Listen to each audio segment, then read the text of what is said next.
नमस्कार। कैसे हैं आप सब लोग। मुझे भी कोरोना हो गया था और लगभग 7-8 दिन मैं होम आइसोलेशन में रहा।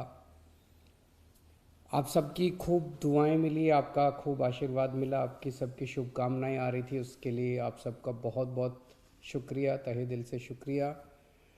मुझे लगभग 2 दिन बुखार रहा, उसके बाद मैं ठीक था लगातार, लेकिन जो कोविड के प्रोटोकॉल हैं उसके हिसाब से मैं 7-8 दिन होम आइसोलेशन में रहा। अब मैं वापस आप सबकी सेवा में हाजिर हूँ। आप सब लोगों की शुभकामनाओं के लिए बहुत बहुत शुक्रिया। लेकिन दिल्ली में जो कोरोना की रफ़्तार बहुत ज़्यादा तेज़ी से बढ़ रही है, उसको लेके मैं हमेशा से चिंतित था। हालांकि मैं होम आइसोलेशन में था, लेकिन फ़ोन के ऊपर मैं लगातार अ, अपने सभी ऑफिसर्स से, चीफ सेक्रेटरी साहब से, हेल्थ मिनिस्टर से, सबसे लगातार संपर्क में था। जो जो इंतज़ाम किए जा रहे हैं और जिस तरह से कोरोना की स्पीड बढ़ रही है उसके ऊपर मैं नज़र रखे हुए था।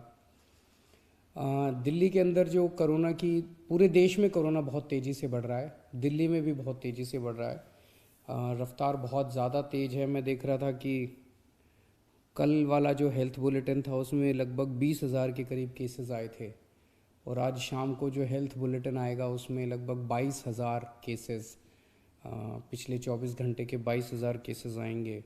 तो डेली बहुत तेज़ी से केसेस बढ़ रहे हैं, जिसको, जो एक चिंता का विषय तो है, लेकिन जैसे मैंने पहले भी बोला था, घबराने की बात नहीं है। जब मैं बोल रहा हूँ घबराने की बात नहीं है, तो मैं सारा डेटा एनालाइज करके बोल रहा हूँ। पिछली जो वेव आई थी अप्रैल मई में, उसमें 7 मई को इतने ही डेली केसेस आते थे, 20,000 के करीब। जैसे अभी 20,000 केसेस आए कल, 20,000 cases per day daily cases आए।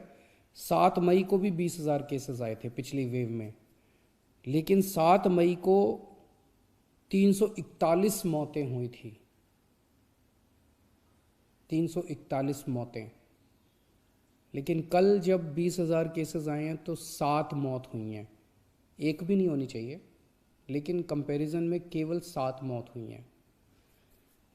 7 मई को जब 20,000 केसेस आए थे तो लगभग 20,000 बेड्स दिल्ली में भरे हुए थे, लेकिन कल जब 20,000 केसेस आए हैं तो लगभग 1,500 बेड केवल दिल्ली में भरे हुए हैं। तो उस तरह से इस वेव के दौरान डेथ भी काफ़ी कम हो रही हैं और लोगों को अस्पताल जाने की भी काफ़ी कम ज़रूरत पड़ रही है।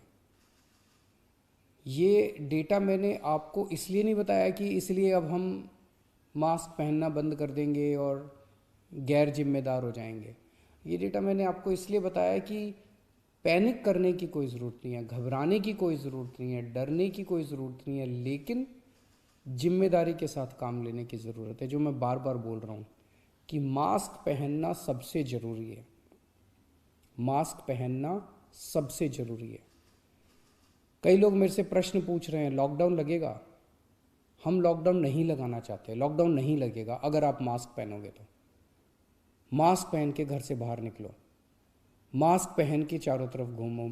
अगर ज़रूरत ना पड़े तो घर से बाहर ना ही निकलो, अभी थोड़े दिन कोई ज़रूरी नहीं है, लेकिन मास्क पहनना बहुत ज़रूरी है। सोशल डिस्टेंसिंग बहुत ज़रूरी है।